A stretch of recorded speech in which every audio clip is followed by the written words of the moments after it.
Ladies and gentlemen, welcome back to the Shirtless Plantain Show. This is the Champions League edition. We kicked Coach out because we are Americans and tomorrow's Thanksgiving, and that's what we did. Hijack this shit. He has nothing to give thanks for, so he can't be on the pod this evening. Nope. That's why we kicked him off. It's the real American edition. And we're going to start off with PSV Shakhtar because a bunch of Americans did some great things. Dean, you want to take this one away? I suppose so. That's why I'm here. But I don't know where to start. I mean, first, Shakhtar, I'll give them their credit. They played a really good counter-attacking game in the first half, and they scored two lovely counter-attacking goals. I don't know who scored because, let's be honest, that's not why people are here at all. They're here because the Americans showed out near the end. But before they got the opportunity to do that, who kept PSV going throughout the game? Yohan Bakayoko. Great performance from that guy. He slung in cross after cross after cross. And eventually that pressure told because, a free kick he won, Malik Tillman converted. A very, very clever free kick. I mean, I don't know. I haven't seen anyone try anything that impressive in a minute. I think that's the sort of ingenuity you want from that sort of play that suggests a player is playing at a level beneath where he's going to end up. If that makes any sense. Like when you're in the game and you have the clarity of mind to play a free kick like that and start a comeback. I mean, and Malik Tillman, he was developed in the Bayern Academy, I believe. Absolutely was. And every time I hear him interviewed, he sounds nothing like an American, but good Lord, he's becoming one of my favorite players because this isn't the first time he's done something like this. And before he even scored, Ricardo Pepi was out of control. Like he came on as a sub for, I think, Luke de Jong, and he had a couple headers that probably on a different day would have become goals. But at the end of the day, man, he still scored the winning goal. And that was after Malik Tillman had first scored that amazing free kick. Then second, I don't even know which goal was better, Tosin. I really don't. Like the second goal he scored, the banger. The banger was my favorite. But I'll say this much. I know we're in very difficult political times as Americans, and I understand that. What I have to say is, and I know you rub your eyes, listen, I have to say it. We have to thank God for the military bases, man. They done gave us some amazing talent. So shout out to the niggas that go overseas and have kids with dual nationals. You get your Malik Tillman. It's like Nigerians leaving Nigeria and having these German kids. I suppose immigration is a good thing, because without immigration, we don't get Malik Tillman and Ricardo Pepi, who definitely deserve to get a winning goal in this game. He worked really hard after he came on. And PSV, I think the most impressive thing about the highlights I watched, because I didn't watch the full game here, is just how much they rely on crosses and how effective it was against Shakhtar. Because I don't know if this is how they play in the Dutch league, but they were just slinging them in. And Peter Bosch, I don't know that this was a game plan, but it certainly worked at the end. The pressure told at the end. I think, was there a red card in there somewhere? I don't recall. I believe so. I'm trying to remember because that game was just so chaotic that it really was. It was the best game of the evening by far. Even though I know Real Madrid Liverpool was the headline game, this was the best game. There was a red card in the 69th minute. Very nice. Not nice for Shakhtar. Pedrinho got a red card in the 69th minute. Yes. He tackled Bakayoko. It was a terrible tackle. Terrible fucking tackle. Yeah. So I think that obviously assisted with the comeback. But the remarkable thing is that Shakhtar held out until the 87th minute of the game. Mm-hmm. So within the last 3 minutes of regular time, plus I believe an additional 5 minutes of injury time, all of this drama went down. And good Lord, I mean, I've actually been to that stadium before now that I think about it, and it must have been a fun time. I didn't have as much fun as they had tonight because there's nothing like a comeback from 2-0 down at home like that. That's just great. And the best part is you just have Americans coming in and saving the day. Day before Thanksgiving, Americans come through and, I don't want to use a euphemism that rappers use, but they came through and crushed the buildings. And there you go. It was real mustard yells in that bitch. Yeah. Let's go to Aston Villa Juventus. Juventus have been down a lot of players lately. Their bench was thin. They had maybe 5 players on their bench today. Yeah, it was 5 players total, which is the amount of subs you're allowed, not the amount of people you're allowed on the bench. So you're really going through it, and it's certainly affected what Thiago Motta has been trying to do because in Serie A they've been really boring, and tonight this game was as boring as the game before it was interesting. It was just dry. Like the only moment of significance was when Diego Carlos bumped into the goalkeeper and created a goal for Morgan Rogers that promptly got disallowed. Did you think that was the right call?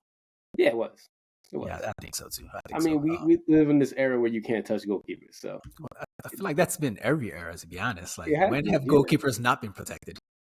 This is true. But also, I will say this: if you watch that game on mute, that was a beautiful kit catch. That's all I can say about that. The Juventus Adidas old school logo, like this joint right here, and then you also got the Aston Villa Adidas. It was a beautiful match, and you know how Villa Park is. So it's the only thing going for it. Conceição got the man in the match. He did pretty well, but yeah, Juventus need bodies, man, because even Tim Weah, like we mentioned before we recorded, he's becoming a master of none. Yeah. So, jack of all trades, man. Jack of all trades. That's not a good place to be in your career. You need to be, because I think it's not so much that it'd be one thing if he was playing on the right wing and left wing. Then at least he's still a winger. Like now we got him playing center forward and shit. Like I've seen him at right back. It's like, yeah, like come on now. you know they treat him like? They're treating like the black kids in soccer in America when you're 10, 11 and you're faster than everybody else. Just like go run, he can run. You're an athlete. Just handle it. Just take care of it. They treat him like Arteta treat Julian Timber, but Julian Timber is supposed to be that way. That motherfucker is that fucking good. Yeah. Zagreb and Dortmund. Dortmund beat them 3-0. Dortmund's been on a nice little run lately. Yeah. We'll talk about them at the end of the podcast, but they've been a nice little run. Jamie Bino Giddens, he scored a really, really good goal to start off. Probably goal of the night, I think. Yeah. Ben Siavi scored, and then Garassi scored, and it was 3-0, and that's all she wrote. That's really it. Pretty much good win for them. Good for them to continue their momentum onto the weekend. The big game at the weekend. Celtic won, Brugge 1-1. The own goal, I had to lean back because I could not believe what I saw. Cameron Carter-Vickers and Kasper Schmeichel were not on. They were not in the same wavelength whatsoever. Like, every time I switched that game or saw bits of it, Cameron Carter-Vickers was doing some dumb shit. But they managed to get a draw. I think a lot of Celtic fans, at least the ones I follow on Blue Sky, were very optimistic about getting 3 points in this game. They really felt like Brugge was a team they could take out. But you start a game like that, self-sabotage. That's the thing that's most notable about Celtic in the Champions League over the years, how often they self-sabotage. And I don't know if that's an indictment of their level in Scotland or just an indication that the players they have are just not good. Like some of them are, but most of them aren't because they be doing dumb shit. But great equalizer there from what was his name again? Morita, is it? Yeah, it's a kink though. That's their kink. They they like that. No, it's Maeda. Maeda. Daizen Maeda. Yes, thank you. Mix my Japanese in Europe wearing green and white. Monaco. Let's go to the other game. Lille and Bologna was 2-1. All black people scoring this game. Very proud of that one. Muaku. I'm probably mispronounced his name. But he plays to 10 for Lille, and he scored his first and second ever career senior goals today. And he was the man to match. He was flying around that pitch, just doing anything. He scored 2 goals, and Jan Lokimi scored for Bologna. But it was impressive that this kid just got his first 2 goals and did well, and I'm happy. Yeah. How soon do you think you get to PSG? I don't know, man. PSG need holy water. We'll get to they that. Need holy water. Really we'll get bad. to that. Yeah, they're not good. Monaco 2, Benfica 3. This game was crack as well. You know who got man in the match? Angel Di Maria, perhaps? Yes. Deserved because he was going nuts in this game. Like I can't even say he turned back the clock because he's just been quietly doing great shit for Benfica for many, many years. That's a place where he's seemingly very comfortable, a level where he feels he can still dominate. If he just, in the Champions League, he always shows up because I imagine he saves his legs in the Portuguese league to just play at the highest level because he's like, he's Messi's age mate and Messi's over here faking injuries in the US, So the fact that he's still at the highest level. Isn't he about to overtake both of them, Messi and Ronaldo, in assists for the Champions League? Probably. Yeah, so, I imagine he will still play. He looks like he still belongs in Europe. Great assist this evening. His crossing has always been one of his great qualities, and it was on full display tonight. But before all that happened, the kids at Monaco, Akliouche and Ben Seguiro, good Lord. I cannot wait to see them in the Premier League. these are really good playmakers, creative type players. Monaco have always been very impressive with their youth development. They've always had, this current squad is more of a mix, but they always have some youngins. I mean, Mbappe started there. Remember, guys, I know he's not much now, but back when we all thought he was great, remember that he came from Monaco. And remember, there's another one too. Which one? They call him Thierry Henry. Oh, bro, I'm not. We'll be here all day. Anywho, very impressive start to the game for them, but just self-sabotage. The back pass leading to the first goal that I forgot who the hell was Monaco playing that Benfica scored. Kyle Henry. It was just a bad mistake, and you let a team into the game like that, with a mistake like that. All of a sudden, you look like food, you feel like food, and they get at you. And once Benfica felt like they could win the game, they didn't let up, and it was very impressive because they were there waiting. So they really dominated the end. They went for the win and they got it. Question for you: how do you feel about Alvaro Carreras, the left back at Benfica? He's been playing pretty solid this season. I got to be honest with you, I've paid zero attention to him. I know you care about him because he's ex-United, but I don't care about the Portuguese league. You know me. You know what I watch. We do a fucking podcast together. Get out of here. I just thought in case he shined. I mean, United have a buyback clause on him for like 15 million euros, so they need a left wing back. Well, I mean, your current manager managing the league that he plays in. So if anyone knows him, so if he doesn't try to buy him soon, then you'll know that Alvaro, whatever the fuck, is shit. That's one thing I did see cool today about my manager before we move on.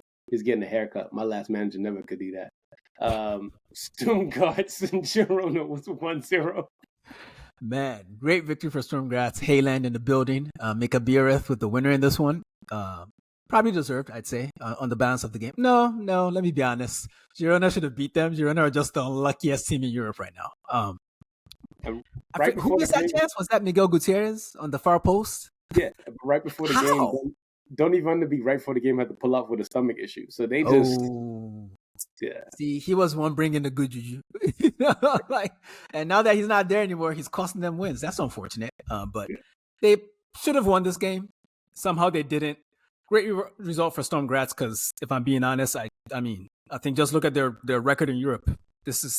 They're one of those teams that you'd expect to get eliminated in the first round of the Champions League. And for them to get a win like this, and for a Haylander to be involved, I love it. Yeah. We are going to the belt to ass section right now. These next results, I'm gonna line them up. I'm gonna talk about them, but these are real belt to ass. Stuttgart lost 5-1 to Red Star. Arsenal beat Sporting 5-1, and Leverkusen beat Salzburg 5-0. This is the belt to ass section. You guys can go listen to the Arsenal podcast. Is out now. But these games, the straight belt to ass. I love the Stuttgart game because Stuttgart went up 1-0. They sent Silas on loan to Red Star. Silas started the scoring, and then 4 goals later it was 5-1. They beat their ass. So unfortunate. It'd be like that sometimes, like they should have kept their lady at home, and this might not have happened to them. But this is feels like a bit of a setback for Sebastian Hoeneß.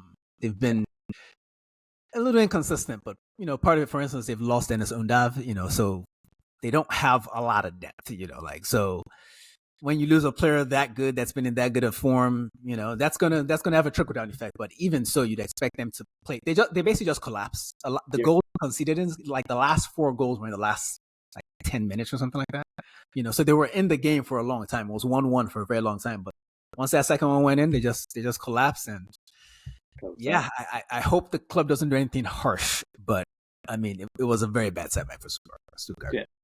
Arsenal beat Sporting 5-1. This is Sporting's first loss all season. They've not lost at all. So Arsenal, listen, you guys can go listen to Arsenal podcast. As somebody who's a neutral party in this, has no ties anymore to Sporting, Arsenal beat their ass. There's no words for that besides the fact that they whooped their ass. So I will say this much, and I'll say it every time I watch Arsenal.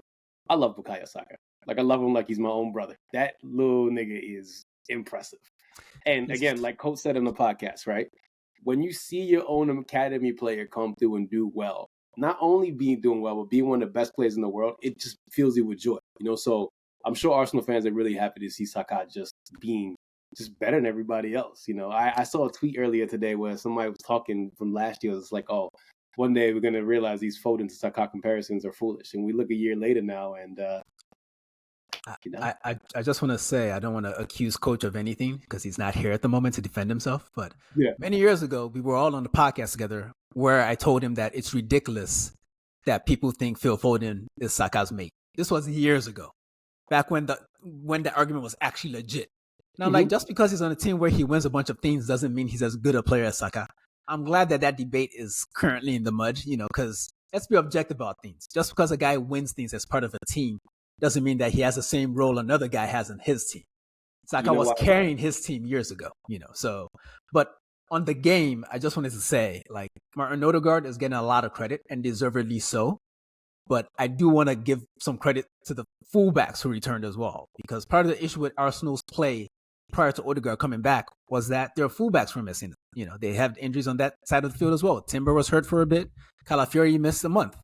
And as a result, they just couldn't be fluid.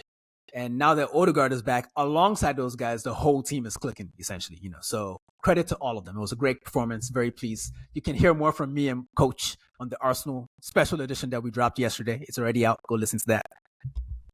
Yeah, and Timber's really good. So, maybe boys and girls, you should pray, just like Timber does. Leverkusen, they had no bunny face, but they had no problem because they beat the shit out of Salzburg. The biggest takeaway from this game that I will tell you is that Florian Wirtz is worth the admission price every single time. Like, listen, man, I was watching these highlights and it felt like he was in the wrong game. Like, the game was like beneath his level. That's how casual everything was for him. He is incredible. You should have heard the commentator. Like, the commentator said like he was having an orgasm. He just couldn't stop talking about it. He was having the time of his life just describing Wirtz. Yeah, at one point he's talking about his low socks. I'm like, yo, you want his number, dude? Like, relax. Calm down. It's like that sometimes, man. Like beautiful football and beautiful footballers will bring that out of a grown man. I don't blame him. Florian Wirtz is worth it. Like, put it this way. Pep is going to pay every fucking dollar in their corrupt den to get that boy, and he needs him right now, clearly. Yeah. We're gonna remix the thing that we have, because there are some more belt to asses that I forgot to mention. Young boys, they lost 6-1 to Atalanta. Atalanta whooped their ass. Oh, yeah. That Charles de Ketelaere went crazy in this game. And Retegui as well. The pair. Yes, but you expect that from him. He is going to be the top scorer in Italy this year. Yes. He just comes alive in that box, man. Like, there's such a thing as a box striker, and he's exactly that. Like, I thought we wouldn't see those anymore, but Haaland has sort of reintroduced them back to the game, and we have a bunch of them now. But he might be the best of them, like, just in that box. Retegui smells blood. He's a shark in the water. Like, when he sees the ball, he's like, yo, that's it. This is my time to shine. Like, he's like Van Nistelrooy and Inzaghi. He's one of them guys. Like, he's almost useless outside the box, but in that box, bro, he turns into Maradona. It's great. I love it. Yes, make strikers great again. That's what we love to see. Just go get the goal. There was a goal from your boy that you probably didn't see, Kolasinac. Bro, I did see it. He almost scored a second one, but it was offside as well. Like, he broke through, from central defense. That's the beautiful thing about Gasperini's system.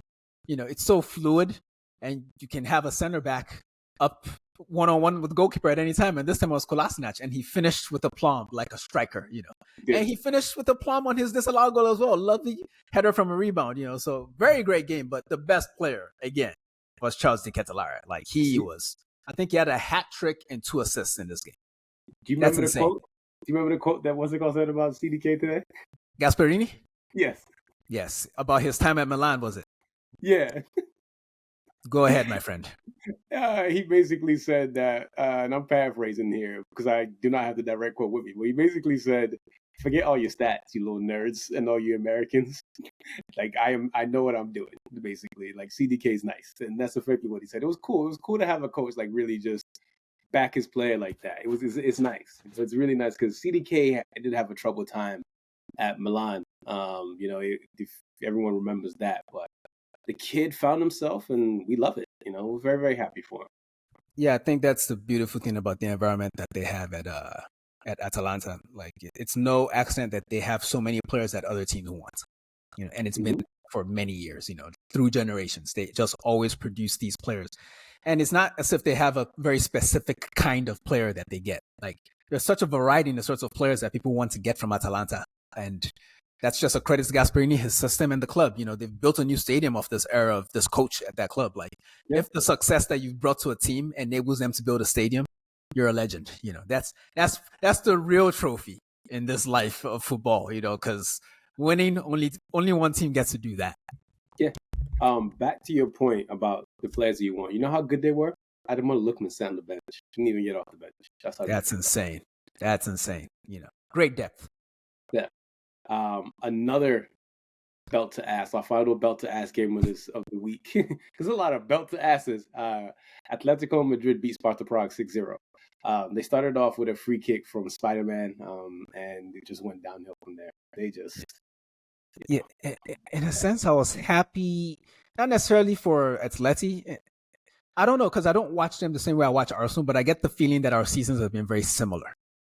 There's just a lot of inconsistency for some reasons within our control, some reasons out of our control.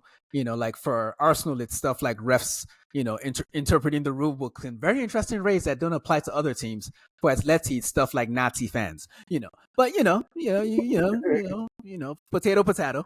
But in any event, both teams seem to round into form in this round. And on a personal note, I don't know Spider-Man, Julian Alvarez, but I'm glad that a man that got a $95 million or pound transfer is actually producing, because it sucks when a big transfer fails. It just sucks. And most of them do. If you go look it up, most big transfers kind of fail. It's never really worth the big money. So it's nice to see him scoring, and he looked really happy in those games. One thing I'll say is that Sparta Prague's midfield was a sieve. Atletico Madrid were just running at them at will. They just didn't give it. They were just like, yo, I'm going to run through this. And there's nothing you're going to do. If you watch most of the goals in the second half, it literally just came from them just driving down the middle of the field and just like, yo, all right, I'm going to pass it to him. He's going to score. So sometimes teams just collapse. Yeah, well, it's unfortunate. You know who's not been collapsing defensively, though? Inter have, not kept a clean sheet in the past couple of games. They beat Leipzig 1-0. Sweaty, ugly goal, but guess what? 3 points is 3 points, and they did 3 points is 3 points. I mean, they probably deserved a bunch more goals in this game, but it didn't come. But they got the one they needed, and they got the points, and they are currently at the top of the table in the Champions League. Be like that. It'd be like that. Bayern Munich, they beat PSG 1-0. All right, I'm about to be really mean. I've been nice on this podcast, generally speaking. But Ousmane Dembele might be one of the most brainless people I've seen do his job ever.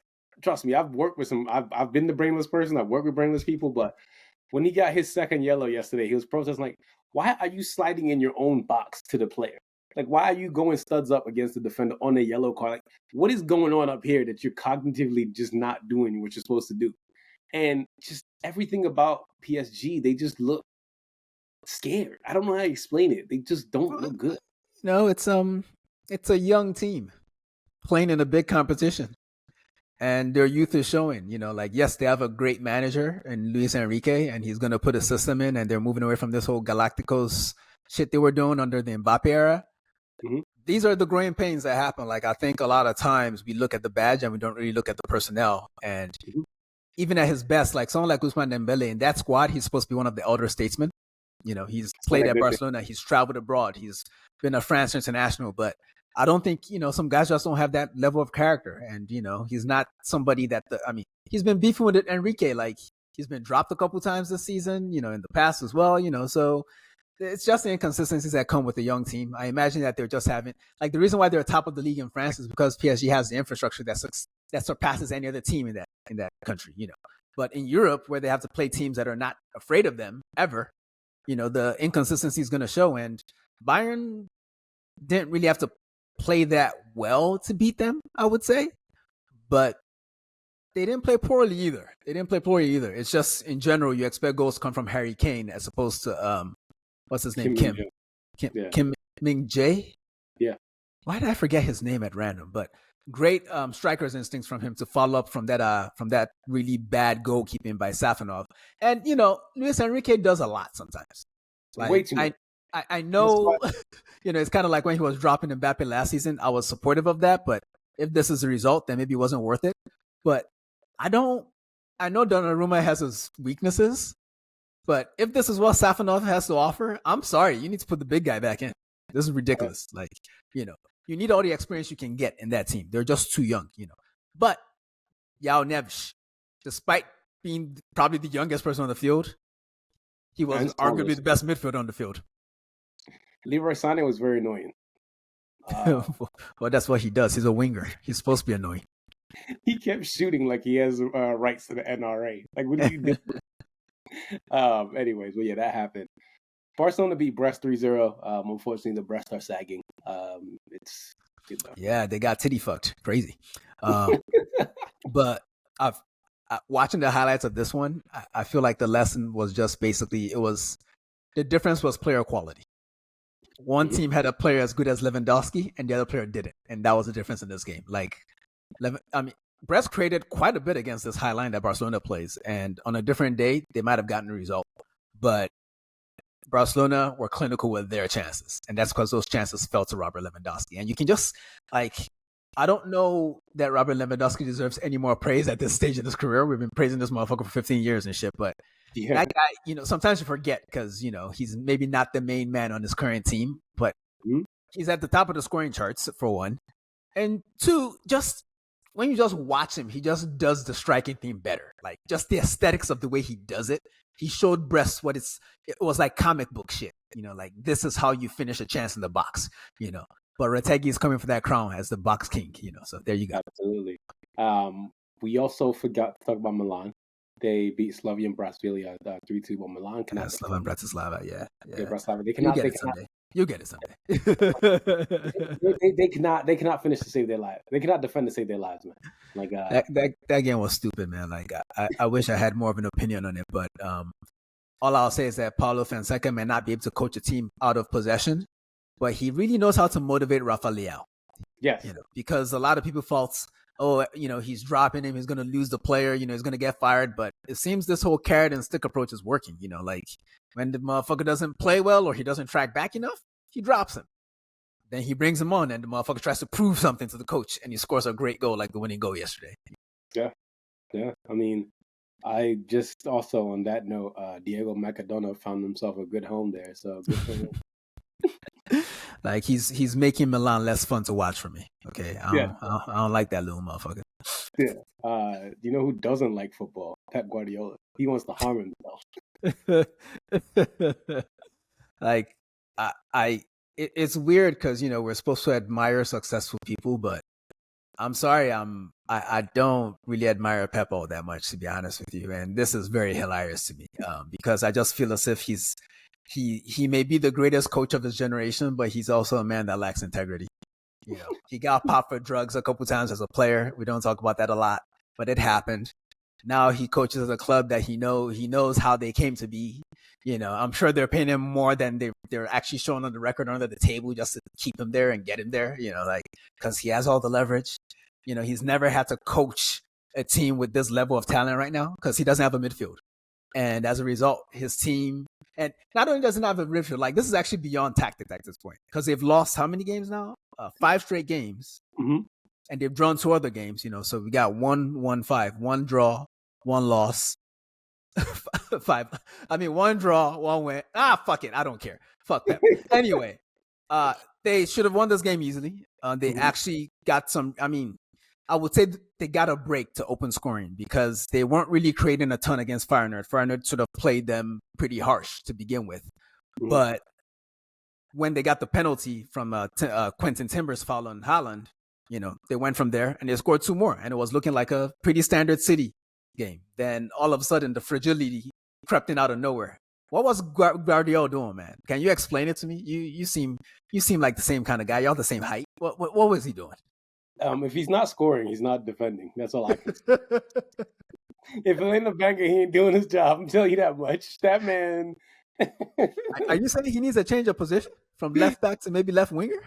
No, I'm just saying that he doesn't do his job if he's not scoring. I didn't say anything besides that. Because what the hell? Like, bro, it's wild because I guess any player can go through a blip, and we forget sometimes that he's actually one of the few young players at City. Because ultimately, I think that's kind of the issue when you think about some of the guys that have left that campus. They were bringing someone like Gundogan back, after a year at Barcelona.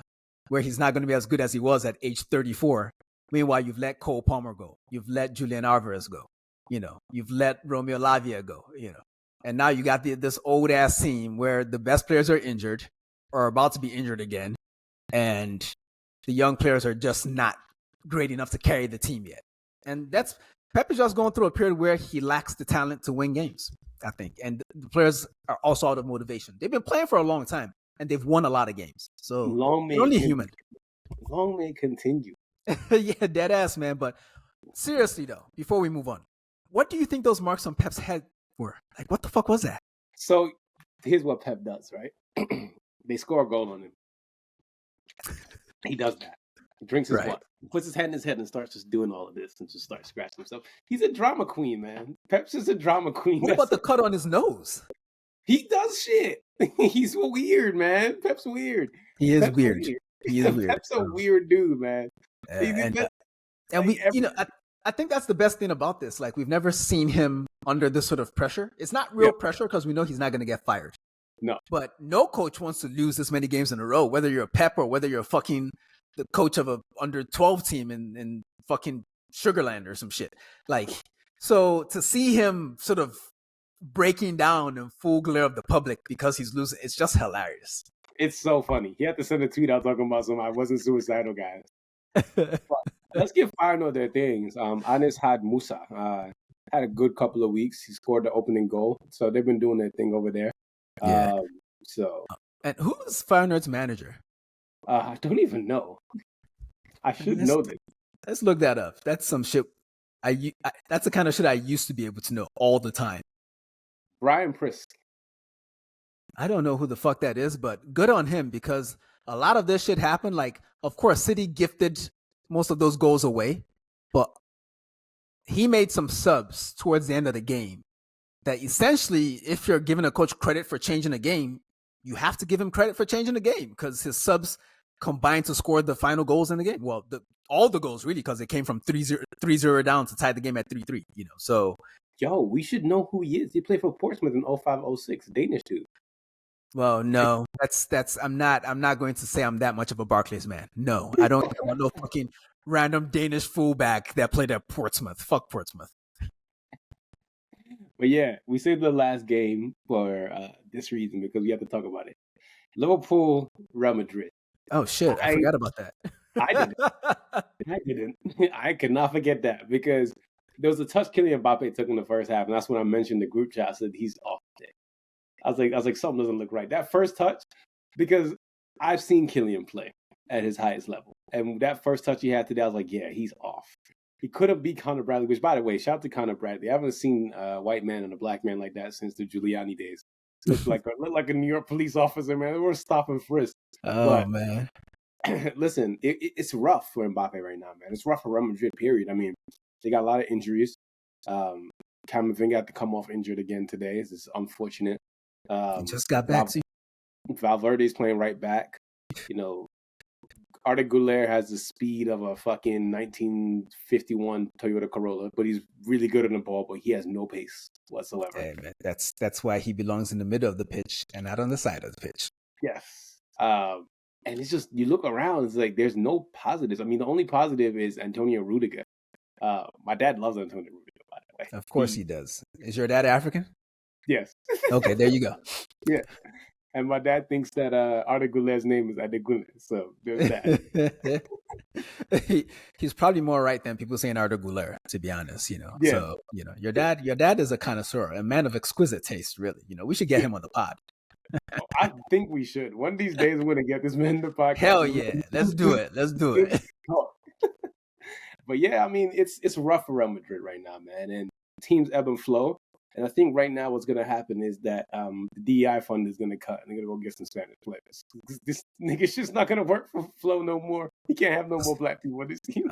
I mean, who knows, man? They I think I said this on a couple pods ago. They essentially, buying Mbappe was solving a problem that didn't exist. Mm-hmm. So they essentially created a problem. Yes. And that has messed with the chemistry. That has messed with and I hate using this word, but I'm going to use it. It's messed with the vibes. Like, And the aura. energy's a thing. The aura is messed up. Like, because of politics, you have to play a player that's clearly out of form, hasn't really adjusted, is being played out of position, has been dropped by his country, is dealing with some off the field bullshit that, we're not going to get into right now. Yeah, he's just, in an ideal world, Mbappe would get dropped and get his head right, and the team would function without him.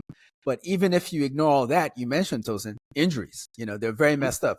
And I want to talk about the other team in this equation because Liverpool deserve credit for winning this game. But yes, honestly, they were supposed to win this game because they're playing Real Madrid in turmoil. I mean, like, they've had the good luck of playing a team without their best player many, many times this season. So it seems, like, Liverpool have just been very lucky. You have to beat the teams in front of you. But any team without Vinicius Jr. is a weaker team, And even though they had big names out there, these are big names that are out of form. I mean, Mbappe missed a penalty today, And I got to say, all due respect to Alisson, arguably the Premier League goalkeeper. But Kelman Keller is fucking amazing, man. I have seen enough. This man saves penalties. He's good on crosses. He's good on one-on-ones. He's definitely the best backup goalkeeper I'm aware of anywhere right now. So he should be starting somewhere. Absolutely. Yeah. But I don't know. Sometimes maybe a player's aura comes from the club he's associated with. Who knows? Like, because like I said, Connor Bradley impressed me. Curtis Jones impressed me. Szoboszlai does not impress me whatsoever. He's it's weird. He looks so good for Hungary because he has to do everything for them.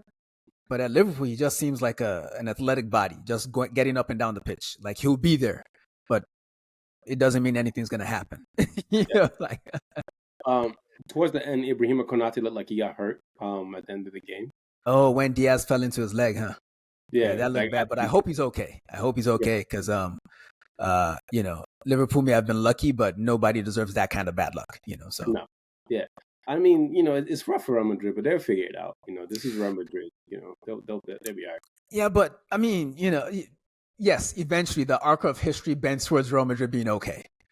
But they've really suffered a lot of injuries. Even the youth player that's playing center back for them right now, Raul Asensio, he's like the third choice among the youth player center backs. Because the two ahead of him got hurt. Yeah, so it's bad. I mean, there's an argument that, I'm sure there's been drama about it. I'm sure articles have been written in AS or whatever that magazine in Spain is called, in Madrid is called. But they have to look into their fitness regimen, surely. Like, something is off. Yeah. But then again, they're one of those teams that have played a lot in recent years and won a lot in recent years. I mean, City is going through a similar period. So are they, So teams can't constantly be good. They just can't. Liverpool had their year 2 years ago when VVD got hurt, So to tie in aura and vibes into everything you said, I know we don't really want to talk about Asensio. One thing that he does that I enjoy, he wears lotto boots. I've not seen lotto boots in a very long time. And I know... Surely they're not paying him to wear those. I don't know. He had to go on eBay for that shit. I haven't seen lotto boots in since the mid to early 2000s. Like, I had a pair of lotto boots in green joints, but bro, I haven't seen lotto boots on the pitch in a long time, man. That's wild, man. He really a throwback, But shame about the rest of the news we've heard about him so far. But yeah, I mean, a bull connoisseur gets a salute regardless because we like boots. Like anybody wearing Mizunos, like immediately I salute you. Like, I know you. Oh man. Yeah. I mean, my current pair, which I don't really wear anymore, they're Mizunos. So once you get some real money as a football player, you get yourself some Mizunos just to say you got them. Yeah, just to say. We got some games for you guys this weekend, and I got it right here in my hand. Ooh, yummy. Premier League, we got Chelsea versus Aston Villa. I'm going Chelsea. Villa is out of form. Yes. Then we got Liverpool, Man City. Oh, man. I don't know. Like, how the universe works, Tosin. Mm-hmm. Everything says that Liverpool should beat the fuck out of these motherfuckers. And that's probably what will happen. But there's a chance. There's a crazy chance that City randomly find their mojo against this team. Like, something happens in the game. All of a sudden, they're flown again. And we're like, oh, City's back. You never know. Yep. Can't call it.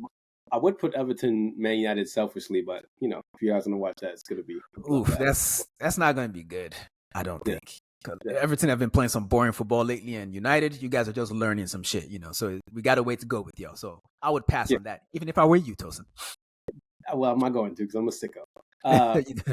It's your team. Bundesliga, we got Dortmund and Bayern. Delicious. Ooh. This will be a proper test of just how well Nuri Sahin's tenor is going, because they've had some good results lately, but the issue with Dortmund, as always, is consistency. Yes. Where's this game being held? Do you know? I believe it's in Dortmund. Okay, so they've been good at home. I think I think it's 8 straight wins at home. So we'll see how that holds up against the clear best team in the Bundesliga right now.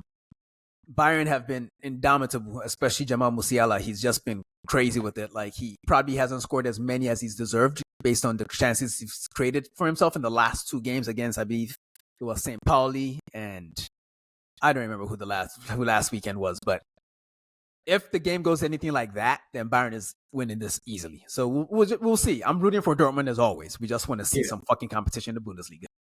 Dortmund's in their home, confirmed. Yeah. So that gives them a chance. And Guirassy is healthy. He scored in the Champions League in midweek. I mean, anything can happen. Serie A, I've got Fiorentina versus Inter. I brought this game up because De Gea is in like real good form. Very much so. That triple save was insane, bro. I went and watched it after you mentioned. Yeah, you told me to go see that. That was insane, my nigga. Mm-hmm. But Inter are the best team in the country. I think the table may say one thing, but I think ultimately, and I like Atalanta just from forget the hipster thing. Atalanta are European royalty at this point. They've won a trophy. They did that last year. Shout out to Ademola Lookman.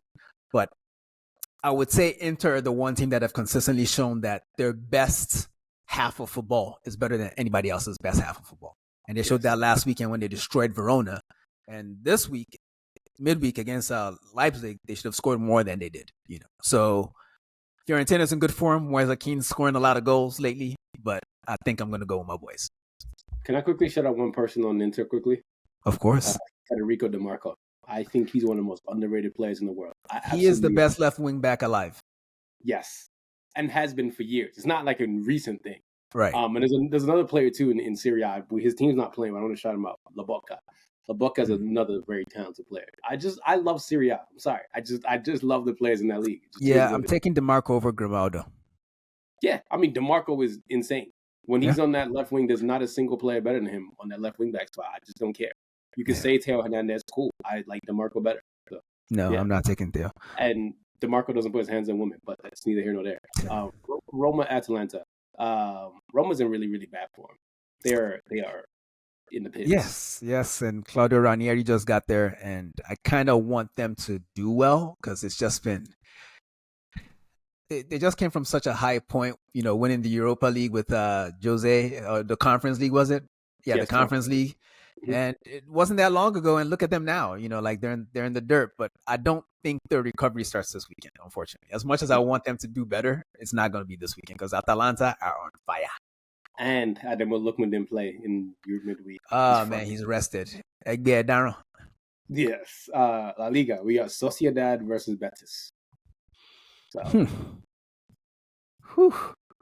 This is a hipster delight. I really can't call it. I feel as if the form's been inconsistent. Betis went away to Valencia, and maybe it was the emotion of the occasion.